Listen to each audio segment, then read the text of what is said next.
ఒక పోరాటమే కాదు, ఆయనలో ఒక రచయిత, శాస్త్రవేత్త, తత్వవేత్త ఉన్నారు.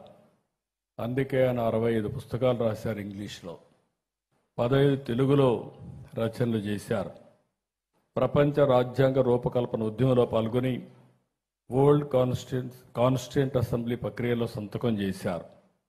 ఎన్జి రంగా పోరాటాలకు, సేవలకు ఎన్నో అవార్డులు వచ్చాయి. పద్మ విభూషణ అవార్డు వచ్చింది. ఆ రోజు ఇవన్నీ చూసిన తర్వాత నేను ముఖ్యమంత్రి అయిన మొదట్లో హైదరాబాద్ అగ్రికల్చర్ యూనివర్సిటీ ఉంటే ఆ యూనివర్సిటీకి ఎన్జి రంగా గారి పేరు పెట్టి ఆ యూనివర్సిటీ ముందుకు తీసుకుపోయాం. ఆ తర్వాత రాష్ట్రం విడిపోయిన తర్వాత కొత్త రాష్ట్రం వస్తే ఎన్జి రంగా గారి యూనివర్సిటీ పేరు మార్చారు.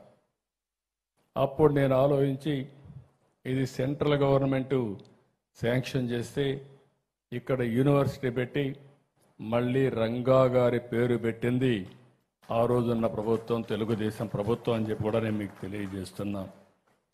ఇది ఎందుకు చేశామంటే ఇవన్నీ కూడా ఒక నాయకుడికి మనం ఇవ్వాల్సిన గౌరవం, ఒక భావితరాలకు ఒక స్ఫూర్తినిచ్చే విధంగా మనం ముందుకు పోవాల్సిన అవసరం ఉంది. ఈరోజు ఆయన్ని చూస్తే 50 సంవత్సరాలు సుదీర్ఘంగా, అంటే గిన్నీస్ రికార్డులు కూడా ఎక్కారు.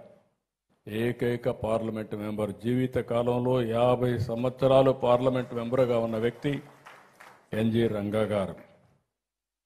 ఆయన సుదీర్ఘ రాజకీయ జీవితంలో ఎలాంటి ఆరోపణలు లేవు. ఇంకొక పక్కన పదవులు కూడా కోరుకోలేదు. తెనాలి, చిత్తూరు, శ్రీకాకుళం, గుంటూరు ఎక్కడి నుంచి పోటీ చేసినా, ఏ పార్టీలో పోటీ చేసినా గెలుపు ఎన్జి రంగా గారిది అయిందంటే అది ప్రజానాయకుడి యొక్క గొప్పతనమని మరొక్కసారి మీ అందరికీ విజ్ఞప్తి చేస్తున్నాను. అందుకే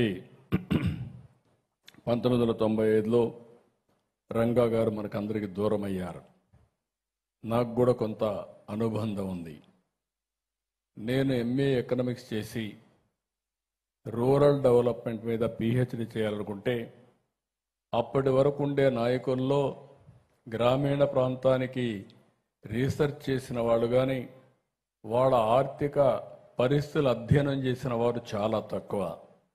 అందులో ఎన్జి రంగా గారు ముందుంటే నేను ఆయన స్ఫూర్తిదాయకమైన ప్రసంగాలన్నీ తీసుకొని, ఆయన చేసినట్టన్నీ కూడా తీసుకొని నేను ఆ రోజు నా పిహెచ్డి కూడా దోహదం చేసే విధంగా ప్రయత్నం చేశానని చెప్పి కూడా నేను మీకు తెలియజేస్తున్నా. అలాంటి మహనీయుడు ఎన్జి రంగా గారు.